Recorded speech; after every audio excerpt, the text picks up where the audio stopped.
Welcome everybody to this tutorial. This is an addition to the wireless part of the course.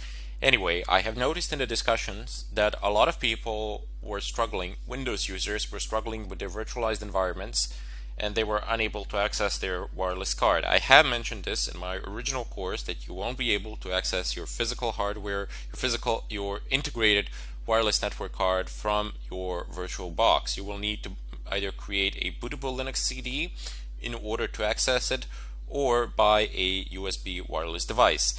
Now, to create a bootable CD, it's fairly simple. Just basically burn a CD with an ISO image and boot from it.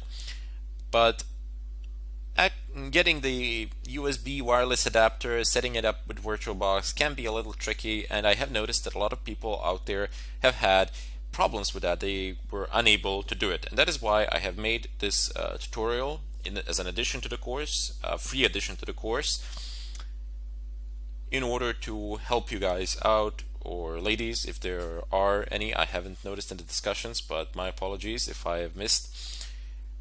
Anyway, today you just need to go and open up your browser. This is the USB wireless device that I have purchased. It's 2000 megawatts USB alpha wireless adapter. This is what you should type into your search engine. So alpha USB 2000 megawatt network adapter. Fairly simple as that. No problems there.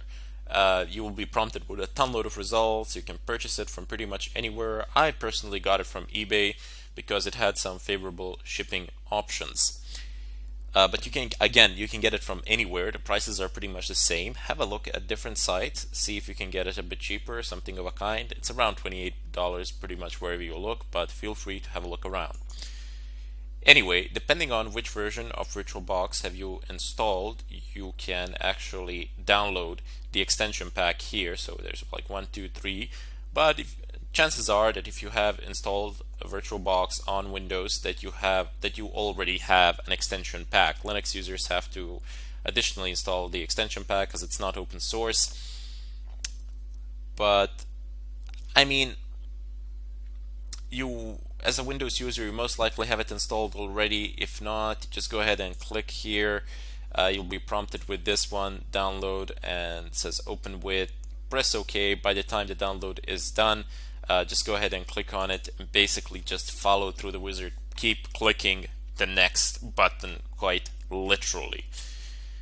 This is not my machine, by the way. I went to my friend's machine who is running Windows 7, so I could actually do this tutorial on a physical Windows machine. But as I said, I'm not going to install it now because I already have it installed. I have installed it through the installation of VirtualBox, and as I said, if you have installed VirtualBox on Windows, on any Windows, you most likely have the extension pack installed along with it. If you don't, just click here and keep clicking on next. That's all that you need to do, quite literally. There is nothing special or amazing or anything of a kind. The next button is your friend there. Anyway, let's just go ahead and minimize this. Go ahead and unpack your USB wireless adapter, take out the CD that came with it, insert it into your machine, and open it up. So let's just go ahead and do that. This is the CD that I have inserted into my CD-ROM. So let's just go ahead and open it. Excellent. So now you get prompted here for a bunch of questions. You can make a mistake here, but oh well, no big deal.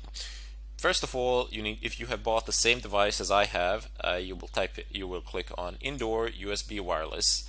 You will select Adapter Series. You will select the middle one. You can read this from the bottom of your wireless USB adapter.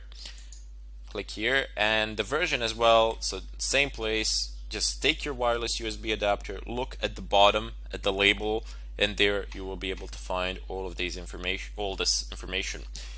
Anyway, this is the version that I am using, so I'm just going to go ahead and click on it. If you're using the same as me, just go ahead and click on it. If not, if you bought a slightly different version, just read from the bottom, that's it. And this CD actually comes packaged with Mac drivers, Windows drivers, and Linux drivers, which is fantastic. So all of you Mac users, you can pretty much just insert a CD and get the proper drivers for this wireless card, for this wireless USB adapter. Linux users, if you have bought this for an extended range or something of a kind, no need for you to actually install anything, as it already comes pre-packaged with the drivers, as the Linux kernel already has the drivers necessary to facilitate proper functioning of this device. Anyway, I'm going to go ahead and click on Windows drivers. Now it offers Windows XP 7 and 8. There's no Vista, but for Vista, if you're using it by any chance, try the XP or Windows 7. One of those two is bound to work. I am on Windows 7, so I'm just going to go ahead and select Windows 7. If you're on Windows 8, just select Windows 8. Nothing too complex there. Okay, so the installation process is starting. Basically, again, just click. Just the next button is your best friend. There's nothing fundamentally different or new that you need to do. Just keep on clicking next, and the installation process will finish. Amazing, I know, right? Nothing too complicated there. Just sit back, relax, let it finish its own thing, and you should be fine. Now, upon installation, we will be required to reboot our computer in order for changes to take effect. So I'm going to pause the tutorial there. Anyway, it says Windows can't verify the publisher of this software. Well, oh well.